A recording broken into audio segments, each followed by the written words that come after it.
नमस्कार दोस्तों। चाइना बहुत एग्रेसिव कंट्री है, ये हम सबको पता है। और एलएसी के अराउंड चाइना ने अभी पिछले कुछ टाइम से अपनी एक्टिविटीज़ को काफ़ी ज़्यादा बढ़ा दिया है। आपने कई सारे न्यूज़ एजेंसीज के आर्टिकल्स अभी पिछले 3-4 दिनों में देखे होंगे, जहां पर चाइना एलएसी के अंदर में तीनों सेक्टर्स में, चाहे वो वेस्टर्न हो गया, चाहे वो ईस्टर्न हो गया, चाहे वो सेंट्रल सेक्टर हो गया, अभी मैं मैप के जरिए आपको समझा दूंगा कौन कौन सा सेक्टर है, हर जगह पर अपनी एक्टिविटी को चाइना ने काफ़ी बढ़ाया हुआ है। और इसी वजह से एलएसी के अराउंड चाइना अपने बॉर्डर इंफ्रास्ट्रक्चर को बहुत ज़्यादा इन्हांस भी किए जा रहा है। और इसी वजह से इंडिया भी अपने बॉर्डर इंफ्रास्ट्रक्चर को खास तौर से एलएसी के अराउंड काफ़ी ज़्यादा इन्हांस कर रहा है। जैसे इसका सबसे बड़ा एग्जांपल सेला टनल जो हमने तवांग में बनाया अरुणाचल के अंदर में, वो इसका सबसे बड़ा एग्जांपल है। और उस टनल को बनाने का जो मेजर मुख्य कारण ये था क्योंकि चाइना जो है वो उस सेक्टर को लेकर के एलएसी के काफ़ी ज़्यादा, जो अरुणाचल में है जो सेक्टर एलएसी का, उसको लेकर के काफ़ी ज़्यादा एग्रेसिव है। अभी आगे हम धीरे धीरे एक एक चीज़ को समझेंगे कि चाइना वहाँ पर क्यों इतना एग्रेसिवनेस दिखा रहा है और इंडिया उसको काउंटर करने के लिए क्या कर रहा है। ये सारी चीज़ें हम इस आर्टिकल में आज डिस्कस करने वाले हैं। अब इस वाले आर्टिकल में रिसेंटली अभी चाइना ने नया मूव क्या लिया है कि चाइना की जो सबसे बेस्ट उसके पास जो अपनी फाइटर जेट है, जो कि सबसे सुपीरियर क्वालिटी के फाइटर जेट है, जिसको 5th जनरेशन फाइटर जेट्स कहते हैं, जिसका नाम J-20 है। और इस फाइटर जेट को माइटी ड्रैगन भी कहता है चाइना, क्योंकि ये इसको ना सीधा सीधा कंपैरिजन यूएस का जो सबसे अच्छा फाइटर जेट है F-35, सीधा कंपैरिजन J-20 का F-35 से। मैंने अपने पहले की वीडियोस में भी आपको ऑलरेडी ये चीज़ बता रखी है।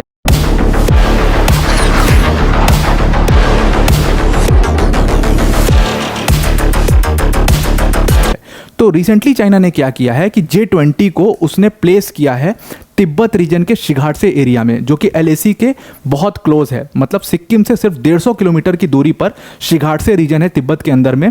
वहां पर उसने अपनी J-20 को स्टेशन कर दिया, जिससे कि काफ़ी ज़्यादा हलचल मच गई है। अब J-20 क्योंकि बहुत सुपीरियर फाइटर जेट है, इसको स्टेल्थ मोड के लिए यूज़ किया जाता है, तो इसका जब इधर से उधर मूव होती है ये फाइटर जेट, तो काफ़ी हलचल मचनी लाजिम बात भी है। अब एक्चुअल में अगर आप देखोगे तो ये हमें जो ये इन्फॉर्मेशन मिली है, ये एक जियो स्पेशियल सैटेलाइट फर्म है, इंटेलिजेंस फर्म है, जिसका नाम AII फर्म है। AII सोर्सेस नाम है इस पूरी फर्म का। इसने हमें ये सैटेलाइट इमेज के थ्रू इंडिया को ये इन्फॉर्मेशन दी है, इंडियन एजेंसी को ये इन्फॉर्मेशन दी है कि चाइना ने J-20 को प्लेस किया है वहाँ पर। अब अगर आप मैप के थ्रू पहले थोड़ा सा बॉर्डर एलएसी को समझ लोगे, उसके बाद आपको समझने में आसानी होगी कि एग्जैक्टली कौन से एयरबेस पर उसने अपनी J-20 स्टेशन करी हुई है। अब देखो, ये पूरा एलएसी का मैं मैप लेकर के आया हूँ। यहाँ पर आपको अक्साई चीन दिख रहा है, जो रेड शेडेड पोर्शन है। और ये अक्साई चीन का पूरा जो एरिया है, ये एक्चुअल में आता है वेस्टर्न सेक्टर के अंदर में। टोटल 1570 किलोमीटर की इसकी बाउंड्री है। जस्ट उसके नीचे, जैसे आप अरुणाचल उत्तराखंड की तरफ बढ़ते हो, तो इसको, इस पूरे रीजन को आप सेंट्रल सेक्टर कहते हो एलएसी का, जो कि 545 किलोमीटर की बाउंड्री है। उसके बाद ये नेपाल है, उसके बाद ये भूटान है, और ये छोटा सा पॉकेट है एक नेपाल भूटान के बीच में, जो कि इंडिया का है। और यहाँ से फिर ये जो पूरा सेक्टर है, ये ईस्टर्न सेक्टर आता है, जहां पर अरुणाचल प्रदेश और सिक्किम आते हैं। ये 1325 किलोमीटर की बाउंड्री है। अब जो ईस्टर्न सेक्टर है ना, इसको लेकर के चाइना काफ़ी अग्रेसिव रहा है। आपने कई सारी न्यूज़ देखी होगी जहां पे चाइना ने एक मैप अपना निकाल दिया और अरुणाचल प्रदेश के कई सारे डिस्ट्रिक्ट्स को अपने मैप में दिखा दिया कि हमारा हिस्सा है। फिर उसके नाम चेंज करके दिखा दिए, कभी 30 डिस्ट्रिक्ट को दिखा दिया, कभी 19 डिस्ट्रिक्ट को दिखा दिया कि ये हमारा चाइना का अपना रीजन है। अब खास बात यह है कि इस पूरे रीजन में देखो, ईस्टर्न सेक्टर, सेंट्रल सेक्टर और वेस्टर्न सेक्टर, इस सब की जो बाउंड्री है, मेजर बाउंड्री है, वो तिब्बत के ऑटोनॉमस रीजन के साथ में लग रही है। इस मैप से आपको ज़्यादा अच्छा से समझ में आएगा। तो यहाँ पर आप देखो कि जो अपना वेस्टर्न सेक्टर है, उसके बाद जो अपना सेंट्रल सेक्टर है, और उसके बाद जो अपना यहाँ से पूरा ईस्टर्न सेक्टर है, इन सब की boundary majorly Tibet autonomous region के साथ लग रही है। और क्योंकि ये इतनी बड़ी बाउंड्री तिब्बत के ऑटोनॉमस रीजन के साथ हमारी लगती है, इसीलिए इंडियन गवर्नमेंट का जो स्टैंड है, वो हमेशा इंडियन गवर्नमेंट के आप ऑफिशियल्स को देखोगे कि वो तिब्बत को कहते हैं कि इस पर चाइना ने इलीगली कब्जा कर लिया है। जैसे उसने अक्साई चीन के ऊपर इलीगली कब्जा किया है, वैसे ही उसने तिब्बत के ऊपर भी इलीगली कब्जा कर लिया। और हिस्टोरिकल एविडेंसेस आप देखोगे, मंगोलियन टाइम से स्टार्ट करोगे देखना, तो आपको मिल भी जाएगा कि तिब्बत हमेशा से एक आज़ाद देश हुआ करता था अपने टाइम में। तो चाइना ने, हालांकि वो सारी एग्रीमेंट्स और वो सारी चीज़ें जो हुई, उसके बाद चाइना ने इसको इलीगली ऑक्यूपाई कर लिया तिब्बत रीजन को। अब यहाँ पर आप एक इंपॉर्टेंट पॉकेट की तरफ ध्यान रखिएगा।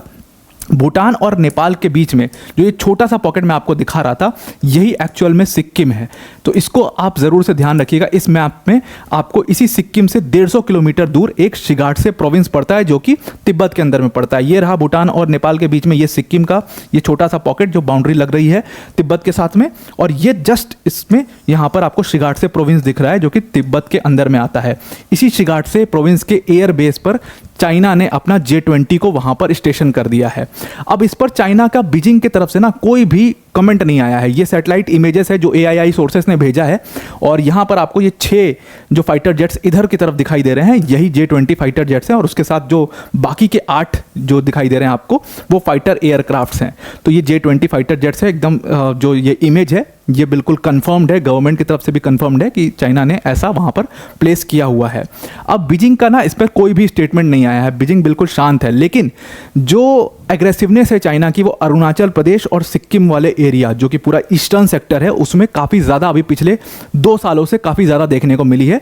तो उसको देख करके ऐसा कहा जा रहा है कि ये चाइना ने पर्पसली किया है। देखो ये रूटीन साइकिल नहीं हो सकती है। देखो रूटीन साइकिल में हम क्या करते हैं, हम एक एयरबेस से दूसरे एयरबेस पर शिफ्ट करते हैं प्लेन्स को, दूसरे एयरबेस से इस एयरबेस पर अपनी फाइटर जेट्स को मूव करते हैं। ये ड्रिल का हिस्सा होता है ताकि हम रेडी रहें कॉम्बैट के लिए एवरी टाइम। तो फोर्सेस ऐसा करती रहती हैं, लेकिन इसको साइकिल वो चेंज नहीं कहा गया है। इसको कहा गया है कि ये पर्पसली चाइना ने किया होगा, बिकॉज अरुणाचल प्रदेश और सिक्किम को लेकर के तो वो बहुत टाइम से, काफ़ी पिछले 2 सालों से अग्रेसिवनेस अपनी दिखा रहा है, बार बार मैप लॉन्च करके और ये सारी चीज़ें लॉन्च करके। अब जब इस पर सवाल पूछा गया इंडियन एयरफोर्स से, तो इंडियन एयरफोर्स ने एक्नॉलेज तो किया कि हमें पता है J-20 वहाँ पर इसने स्टेशन कर दिया है, लेकिन एयरफोर्स ने कोई मेजर कमेंट इस पर नहीं दिया, और ये बहुत अच्छी चीज़ भी है। मैं आपको आगे समझाऊंगा क्यों अच्छी चीज़ है। एयरफोर्स ने सिर्फ ये कहा कि we are keeping a very close watch, और जो चाइना का अग्रेशन है ईस्टर्न सेक्टर के ऊपर, उनका उसके बारे में हमें बहुत अच्छे से पता है, तो हम बहुत क्लोज वॉच रखे हुए हैं इस पूरे उसके ऊपर। अब अगर आप बात करोगे ना J-20 की, कि भाई J-20 के मूव होने से इतनी हलचल क्यों मच जा रही है, क्या खासियत है, देखो एक तो 5th जनरेशन फाइटर जेट्स बहुत कम कंट्रीज़ के पास है, और चाइना का J-20 तो उन 5th जनरेशन फाइटर जेट्स में भी सबसे टॉप पर इस समय आता है। और क्यों उसका F-35 से कंपैरिजन है वो आप समझना। देखो ये जो J-20 फाइटर जेट्स हैं, जिनको माइटी ड्रैगन भी कहते हैं, एक्चुअल में ये खास तौर से बनाए गए हैं एयर टू एयर कॉम्बैट के लिए। अब एयर टू एयर कॉम्बैट में जो इनकी लॉन्ग रेंज मिसाइल्स इस फाइटर जेट में लगती है, जिसका नाम P-15 है, वो मिसाइल की खासियत ये है कि वो 300 किलोमीटर दूर तक मार कर सकती है। तो एक तो एयर टू एयर कॉम्बैट में काफ़ी अच्छी फाइटर जेट है ये, उसके बाद स्टेल्थ मोड फाइटर जेट है ये, तो दोनों चीज़ में ये काफ़ी कारगर है। और इसीलिए कई सारे एक्सपर्ट्स मानते हैं कि क्योंकि जो इसकी सेंसर टेक्नोलॉजी है, जो इसकी लॉन्ग रेंज मिसाइल टेक्नोलॉजी है, उसकी वजह से ये J-20 जो है वो पूरा एज लेती है F-35 के ऊपर में, और उससे कईयों गुना बेटर है ये J-20। और इसीलिए बहुत ज़्यादा प्रॉब्लम है इसके मूव होने से इधर उधर, क्योंकि चाइना कभी भी कोई भी एक्टिविटी कर सकता है। वो एक बहुत अग्रेसिव कंट्री है, जैसा कि आप देखो ताइवान के अंदर में वो कर रहा है, ताइवान को पूरा कभी ड्रिल करके घेर लेता है, कभी ताइवान के एयर स्पेस में अपनी फाइटर जेट्स को भेज देता है। तो चाइना जैसी कंट्री पे बहुत फोकस रखना होगा, और इसीलिए मैं बार बार आपसे कहता हूँ कि पाकिस्तान एक्चुअल में हमारा रियल एनिमी है ही नहीं, बिकॉज उसका कोई कंपैरिजन नहीं है ना हमसे, ना इकॉनमी के बेसिस पे, ना मिलिट्री के बेसिस पर, ठीक है, ना पॉलिटिकल सिस्टम के बेसिस पर, लेकिन चाइना इज़ दैट कंट्री जिससे हमारा सीधा सीधा टक्कर है। तो इसलिए हमें ज़्यादा फोकस अपने LAC पे करना चाहिए रेदर देन कोई और बॉर्डर पर, क्योंकि पाकिस्तान का कोई लेना देना ही नहीं है। और POK में कितने प्रोटेस्ट हो रहे हैं, वो POK को वापस लाना बहुत ईजी खुद ही पाकिस्तान ने कर दिया है। तो इसीलिए ज़्यादा फोकस LAC पे होना चाहिए। हाँ, POK पे भी होना चाहिए, POK को लेना तो बिल्कुल अब एजेंडा में भी आ चुका है, और वो कई चीज़ बार बार रीट्रेट की जा रही है कि POK लाएंगे, तो वो एक बहुत बड़ा मुद्दा है। बट LAC भी दूसरा बहुत बड़ा मुद्दा, प्रायोरिटी होनी चाहिए, बिकॉज चाइना ऐसी एक्टिविटीज़ वहाँ पर करता हुआ दिखाई देता है। अब इंडिया चाइना की इस एक्टिविटी को, जो इसने अग्रेसिवनेस दिखाई, जो J-20 को मूव किया है, उसको काउंटर कैसे करेगा, उसको काउंटर करने के लिए इंडिया कर क्या रहा है। एक्चुअली में देखो शिगाटसे में उसने अपना, शिगाटसे एयर बेस के ऊपर पूरे मैप के थ्रू मैंने आपको दिखाया, उसने वहाँ पर अपने एयर बेस पर अपने J-20 को प्लेस किया। तो हम उसके लिए भी पूरा रेडी हैं।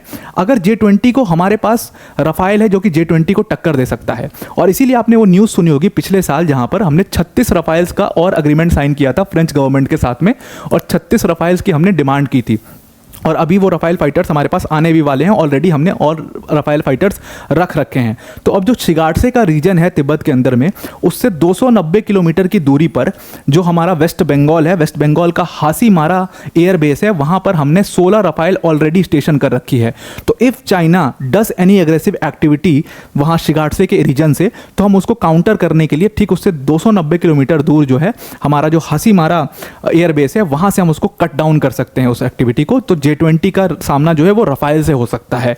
तो इस तरीके से इंडिया इस पूरी एक्टिविटी की, चाइना की एक्टिविटी को क्लोज वॉच रख के अपने डिसीजंस लेता है और अपने एयर बेसेस को डेवलप करता है। तो इंडिया जो ये पूरा बॉर्डर के अराउंड इंफ्रास्ट्रक्चर डेवलप कर रहा है, अभी आपने सुना होगा कि हम एक नया हाईवे भी बना रहे हैं जो पूरा LAC के को कनेक्ट करेगा, जो कि जहाँ पर जब भी बर्फ़ पड़ेगी उस हाईवे की मैं आपको कभी एक पूरा इंडिपेंडेंट वीडियो उसके ऊपर बनाऊंगा। जो हम जितना भी बॉर्डर इंफ्रास्ट्रक्चर हम बना रहे हैं, बॉर्डर रोड ऑर्गेनाइजेशन जो है हमारी, वो बहुत सारा बॉर्डर इंफ्रास्ट्रक्चर डेवलप कर रही है पूरे LAC के अराउंड में, पूरे ईस्टर्न सेक्टर में भी, सेंट्रल सेक्टर में भी और वेस्टर्न सेक्टर में भी बहुत सारे प्रोजेक्ट्स चल रहे हैं। तो मैं उस कोशिश करूंगा एक इंडिपेंडेंट वीडियो बनाने की इस पूरे टॉपिक के ऊपर कि कहाँ कहाँ पर क्या क्या इंफ्रास्ट्रक्चर चल रहा है। हमने बहुत सारी रोड्स को ना बाईपास भी करने की कोशिश करी है। क्यों की है? फॉर एग्जाम्पल आप समझिएगा, जब भी देखो बर्फ पड़ता है ना, ये लद्दाख वाला जो रीजन है, तो यहाँ पर बर्फ पड़ती है तो रोड्स बंद हो जाती हैं, तो आपको एयर ड्रॉप के थ्रू अपना सप्लीमेंट प्रोवाइड करना पड़ता है। तो वो काफ़ी स्लो प्रोसेस हो जाता है और काफ़ी टीडियस प्रोसेस भी हो जाता है। अगर रोड रहेगी तो हमारी कनेक्टिविटी ज़्यादा बेटर रहेगी। सेला टनल को बनाने का पूरा मकसद ही यही था।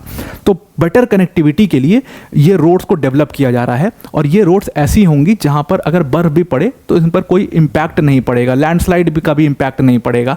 ऐसी रोड्स डेवलप की जा रही हैं इन सेक्टर्स के अंदर में BRO द्वारा। तो उसके ऊपर एक मैं इंडिपेंडेंट वीडियो बनाऊंगा। तो LAC के अराउंड हमने क्या बॉर्डर इंफ्रास्ट्रक्चर को इन्हांस किया है, उसके ऊपर वो पूरी कंप्लीट वीडियो होगी, आप ज़रूर से देखिएगा। बहुत जल्दी हम लेकर के आएंगे आपके सामने वो वीडियो। तो आज के लिए इतना ही। आई होप आपको ये पूरा J20 के मूवमेंट का आर्टिकल समझ में आ गया होगा। तो अभी वीडियो को एंड करने से पहले अनअकैडमी टीम की तरफ से एक बहुत बड़ी अनाउंसमेंट है। देखो, अनअकैडमी टीम ने ना साल 2023 में के अंदर में 300 से भी ज़्यादा सिलेक्शंस दिए UPSC CSC के रिजल्ट में, और उसमें all India rank Aditya Srivastava sir भी हमारे ऑनलाइन प्लेटफॉर्म के ही लर्नर थे। तो अनअकैडमी की जो ये सक्सेस है उसको हम अकेले सेलिब्रेट नहीं करना चाहते हैं, बल्कि अपनी वर्ल्ड अफेयर्स की ऑडियंस के साथ मिल करके सेलिब्रेट करना चाहते हैं। और इसीलिए जिस UPSC CSC के प्रिपरेशन में आपके 1.5 लाख तक 2 लाख तक रुपए लग जाते थे, उसकी फीस में हमने बिगेस्ट एवर प्राइस ड्रॉप किया है। और अब आप पूरी UPSC CSC की प्रिपरेशन सिर्फ और सिर्फ 29,999 में कर सकते हैं। अब इस कोर्स फीस में आपको टॉप क्वालिटी एजुकेटर्स, इंडिया के बेस्ट एजुकेटर्स पढ़ा रहे होंगे, जैसे Mrinal sir, Pratik sir, Siddharth sir, Madhukar sir जैसी फैकल्टीज आपको यहाँ पर पढ़ा रही होंगी। ऑलमोस्ट 15 मंथ्स का ये कोर्स होगा। अब इस कोर्स को अगर आप इस डिस्काउंटेड प्राइस पर अवेल करना चाहते हो, डिस्क्रिप्शन में हमने एक लिंक दिया हुआ है, उस पर जाकर के क्लिक करके आपको सिंपल APYT10 वहाँ पर लिखना है, फिर आपको डिस्काउंटेड प्राइस शो होने लगेगा और आप इस कोर्स को अवेल कर पाएंगे। आई होप आपको चाइना का ये पूरा मूवमेंट का आर्टिकल, जो अग्रेशन है चाइना का LAC के अराउंड, वो समझ में आ गया होगा। आज के लिए इतना ही। Thank you and have a nice day.